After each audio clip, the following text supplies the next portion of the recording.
ایک 24 سال کا لڑکا اپنے باپ کے ساتھ ٹرین میں سفر کر رہا تھا کہ اچانک اس نے ٹرین کی کھڑکی سے باہر دیکھا اور چلایا، ابو درخت پیچھے کو جا رہے ہیں۔ یہ سنتے ہی پاس بیٹھے ایک میاں بیوی نے بہت ہی حیرانگی سے لڑکے کی طرف دیکھا اور اس 24 سال کے بڑے لڑکے کی بچوں جیسی حرکت میں تعجب محسوس کیا اور آنکھوں سے اس لڑکے کے لیے ہمدردی کا اظہار کیا۔ ایک دفعہ پھر اس لڑکے نے چلایا کہ ابو دیکھیں، بادل ہمارے ساتھ جا رہے ہیں، اور انہیں دیکھ کر وہ بہت خوش ہو رہا تھا۔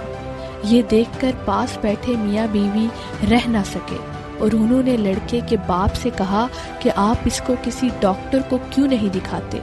اس کے باپ نے پرسکون لہجے میں جواب دیا، ہم ابھی ڈاکٹر کے پاس سے آ رہے ہیں۔ میرا بیٹا بچپن سے نابینا تھا، کل اس کی کامیاب سرجری ہوئی اور آج وہ پہلی بار دنیا کو دیکھ رہا ہے۔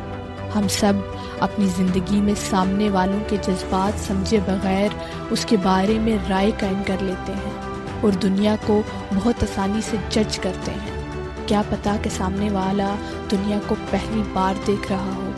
Never judge someone without knowing the whole story. You may think you